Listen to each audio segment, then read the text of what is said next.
hear it for Karen?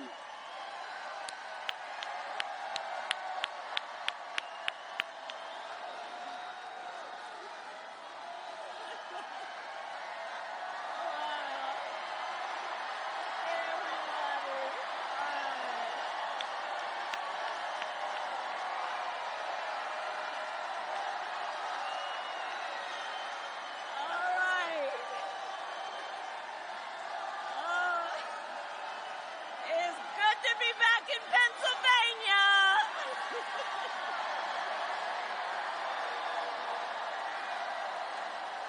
Hey, everybody.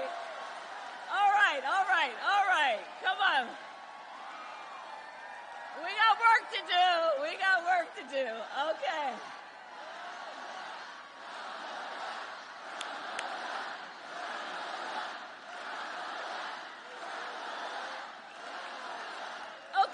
Okay. Thank you, everybody.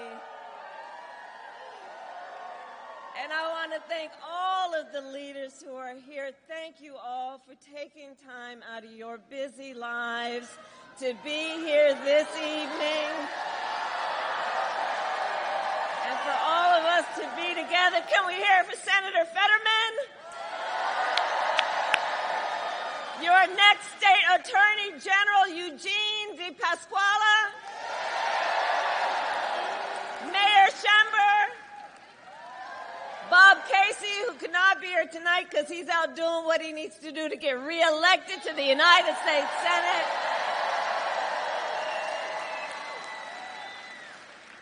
All right. Okay, let's get to work.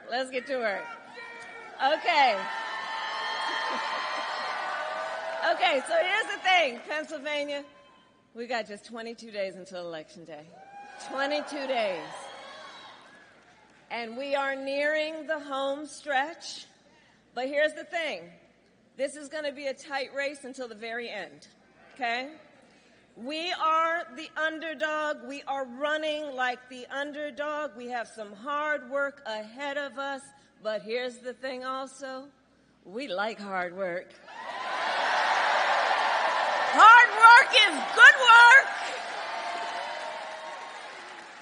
And with your help in 22 days, we will win.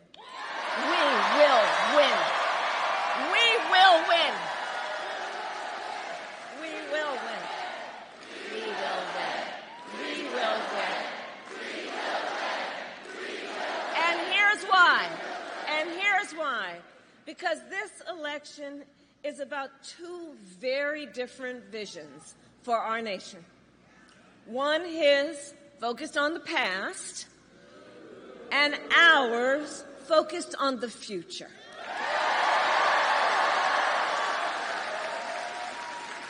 We are focused on issues that matter most to families across America, like bringing down the cost of living, investing in small businesses and entrepreneurs, protecting reproductive freedom,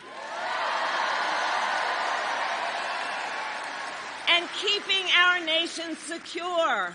But that is not what we hear from Donald Trump. Instead, it is just the same old tired playbook. He has no plan for how he would address the needs of the American people and American families. He is only focused on himself. Well, folks, it's time to turn the page. Time to turn the page. Turn the page. Because America is ready to chart a new way forward. And America is ready for a new and optimistic generation of leadership. Which is why Democrats, Republicans, Independents are supporting our campaign. Because we need a president who works for all the American people. We are all in this together.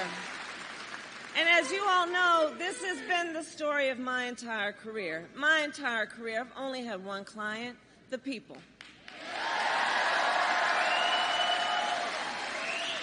As a young courtroom prosecutor, I stood up for women and children against predators. As Attorney General of California, I took on the big banks, fought to deliver $20 billion from middle-class families who faced foreclosure.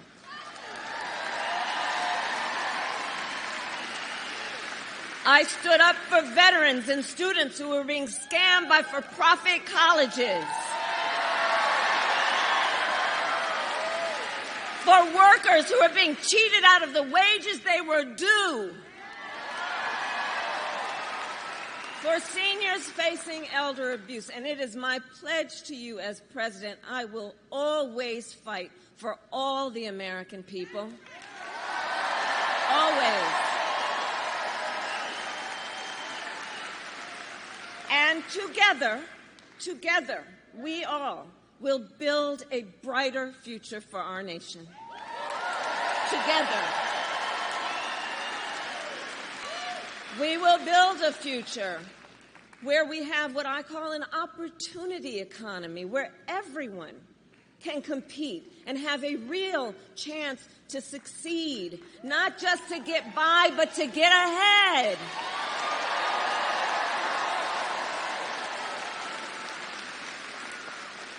Under my economic plan, and by the way, so dude wants to talk about his plans, which really are about cutting taxes for the richest people.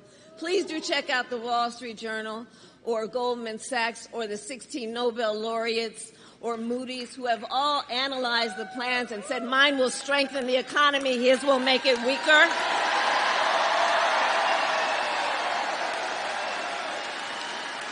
Okay? So under my economic plan, we will bring down the cost of housing and help first-time home buyers, giving them $25,000 for down payment assistance so you can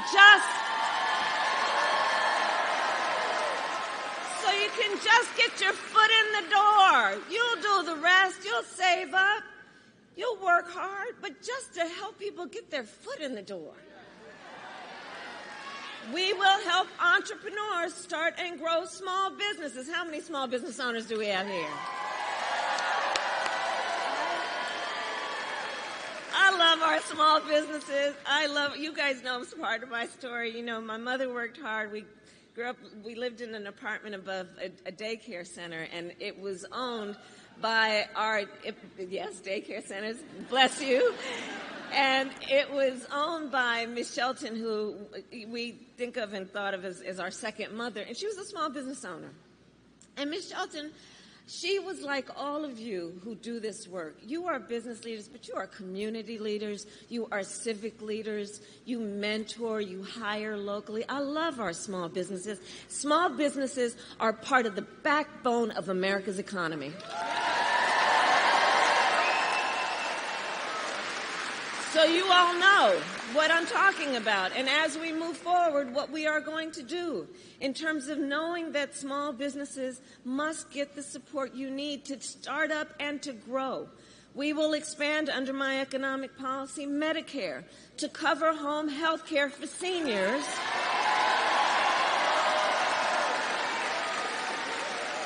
So more seniors can live at home with dignity. And like so many of my priorities, it is born out of a personal experience. Look, when my mother got diagnosed with cancer, I took care of her. And for any of you who have taken care of someone, a senior in particular, you know what that's like. And it's about trying to cook something for them that they might enjoy eating. It's about trying to make sure that they have something that they can wear that won't irritate their skin, right? It's about trying to, from time to time, find a way to just bring a smile to their face or make them laugh. It's about dignity. It's about dignity. It's about dignity.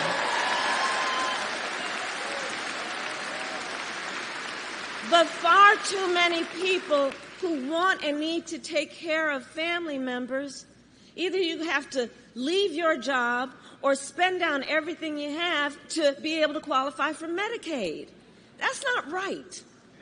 I look at the sandwich generation. So we refer to folks who are raising young children and taking care of your parents, the sandwich generation. You're right in between. Balancing all of that. It's a lot of pressure.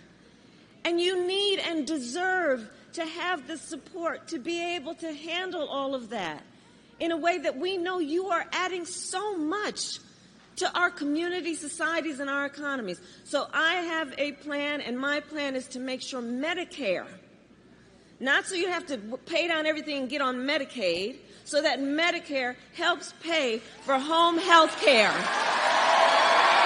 So you can do the work you need to get done in terms of the seniors in your life. Under our plan, we will lower the cost on everything from health care to groceries. Look, I'm going to take on corporate price gouging just like I've done before. I'm going to do it again.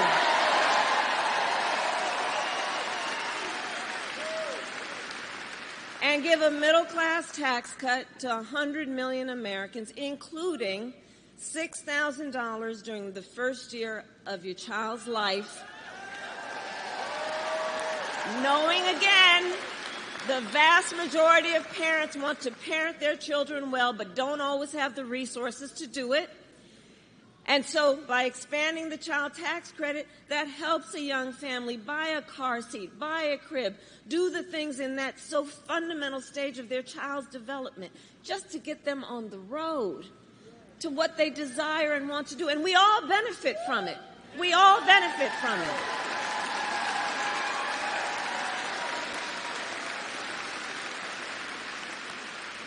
So all of this is to say, I will always put the middle class and working families first. I come from the middle class, and I will never forget where I come from. Never forget where I come from. Never.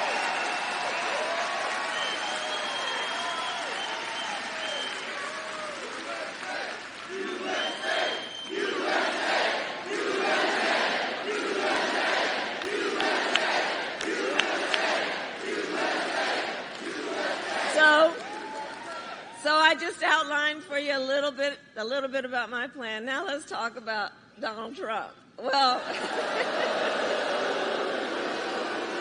he has a very different plan. Take, for example, Project 2025. Just Google it. It is a detailed and dangerous plan for what he will do if he is elected president. You know, y'all probably heard me say, Donald Trump, I think in our collective opinion, certainly mine, is an unserious man. But the consequences of him ever being president again are brutally serious. Brutally serious. So on Project 2025 in his plan, Donald Trump will give billionaires and corporations massive tax cuts like he's done before, cut Social Security and Medicare. The plan on that end is to get rid of the $35 cap on insulin for seniors, to make it easier for companies to deny overtime pay for workers. You got to read the plan. I mean, the fact they put it in writing is a whole other thing to be discussed. And he plans to impose what I call a Trump sales tax, a 20% tax on everyday necessities, which economists have measured will cost the average American family more than $4,000 a year. And on top of all of this, Donald Trump intends to get rid of the Affordable Care Act. And he has no plan to replace it. You guys watch the debate. Right. He has, quote, concepts of a plan. Concepts. But seriously, think about it in all seriousness.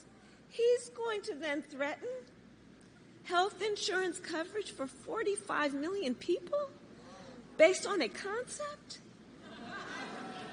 the seriousness of this cannot be overlooked. Think about that, taking us back to a time we all remember when insurance companies could deny people with pre-existing conditions. You remember what that was? Well, we are not going back. We are not going back.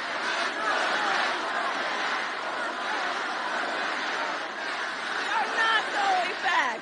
No. And why are we not going back? Because we will move forward.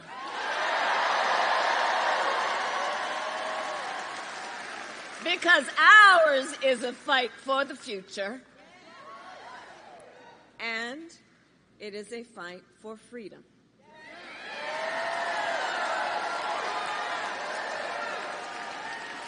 Like the fundamental freedom of a woman to make decisions about her own body and not have her government telling her what to do.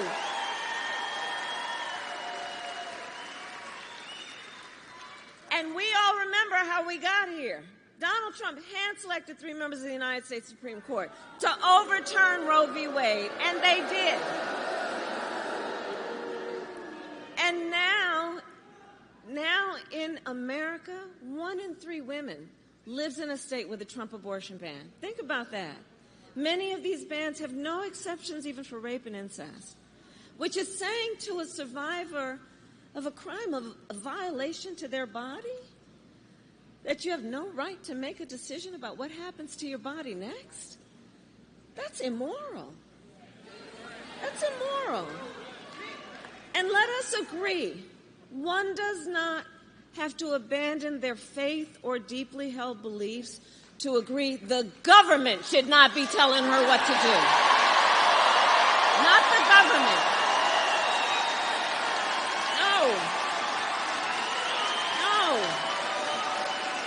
If she chooses, she will talk with her priest, her rabbi, her pastor, her imam, but not the government telling her what to do. Not a bunch of folks up at a state capitol telling her what to do, as though she doesn't know what's in her own best interest and they know better. Come on. And it is my pledge to you, when Congress passes a bill to restore the protections and reproductive freedom nationwide, as President of the United States, I will proudly sign it into law. Proudly sign it into law. Yes, I will. Yes, I will.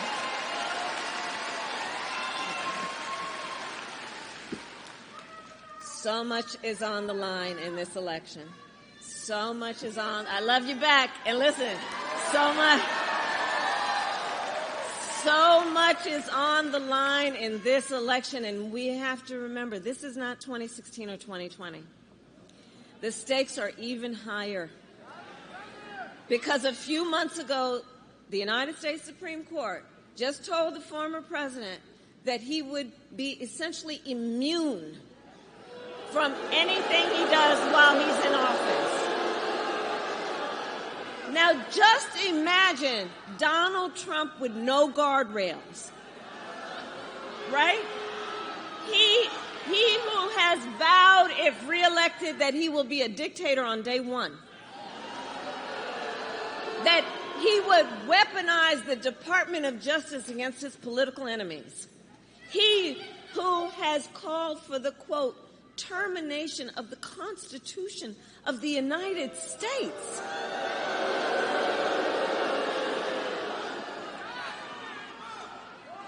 Well. So hold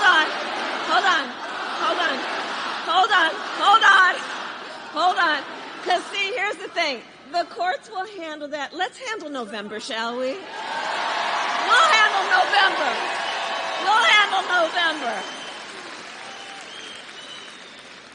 And we are clear. Look, anybody who says they would terminate the Constitution of the United States should never again stand behind the seal of the President of the United States. Never again. Never Never again. Never again.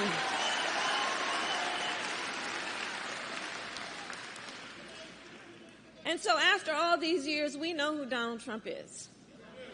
He is someone who will stop at nothing to claim power for himself. And you don't have to take my word for it. I've said for a while now, watch his rallies. Listen to his words. He tells us who he is. And he tells us what he would do if he is elected president. So here tonight, I will show you one example of Donald Trump's worldview and intentions. Please roll the clip. The worst people are the enemies from within. The enemy from within. Those people are more dangerous, the enemy from within, than Russia and China. These people should be put in jail the way they talk about our judges and our justices. Now, if you had one really violent day, one rough hour, and I mean real rough. I think the bigger problem are the people from within. We have some very bad people. We have some sick people, radical left lunatics. And I think they're and it should be very easily handled by, if necessary, by National Guard, or if really necessary, by the military.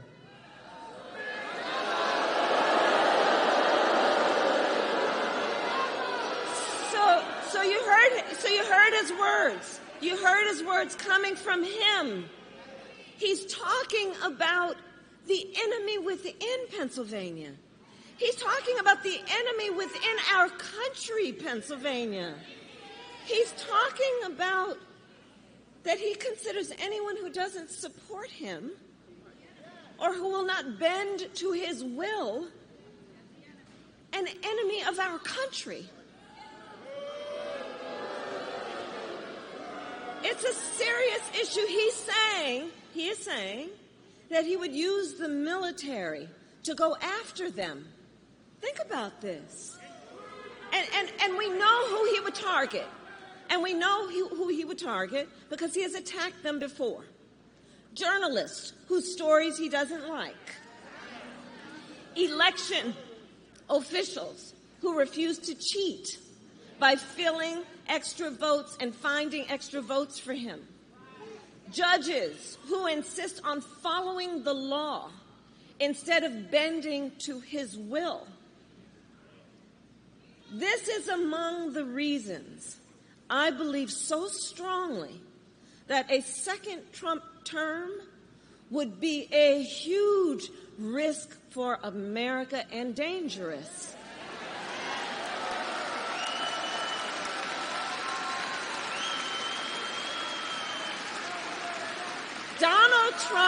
Donald Trump is increasingly unstable and unhinged.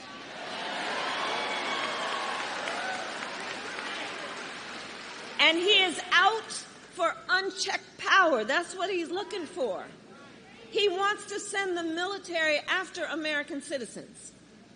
He has worked to prevent women from making their own health care decisions and threaten your fundamental freedoms and rights, like the freedom to vote, the freedom to be safe from gun violence, the freedom to breathe clean air and drink clean water, the freedom to love who you love openly and with pride.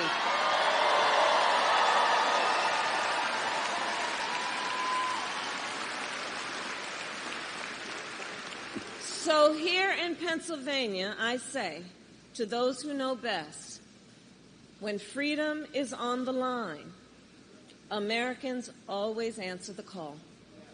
We always answer the call.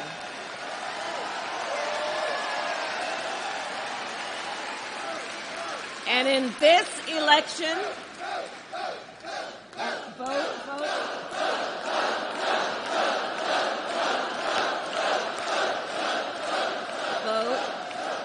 And so, to your point, in this election, we will answer the call again. Because it all comes down to this. We are all here together because we know what's at stake. And we are here together because we love our country. We love our country.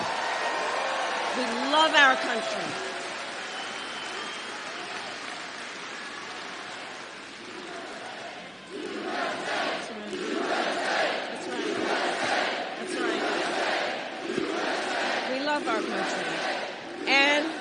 And I do believe one of the highest forms of patriotism that there is, one of the highest forms of patriotism, is to fight for the ideals of our country. That is born out of love of country. To fight to realize the promise of America. So, Election Day is in 22 days. 22 days. And here in Pennsylvania, early voting has already started. Yep. And Erie County, you are a pivot county.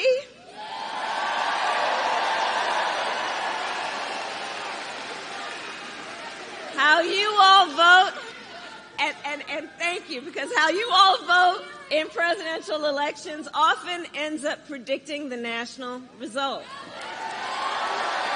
Yeah.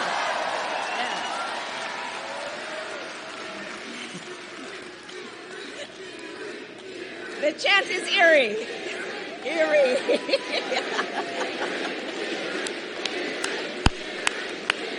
That's right. And so in Erie County, you can vote early in person at the Erie County Voter Registration Office from now until Tuesday, October 29th. And so now is the time to make your plan to vote. And if you have already received your ballot in the mail, please do not wait.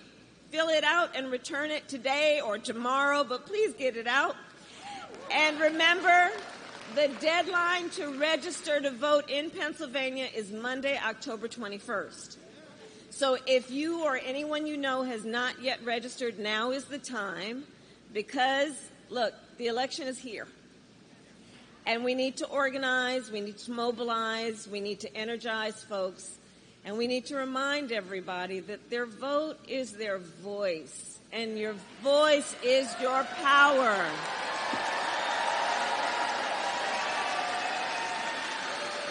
So, Erie, I ask you then, are you ready to make your voices heard? Do we believe in freedom? Do we believe in opportunity? Do we believe in the promise of America?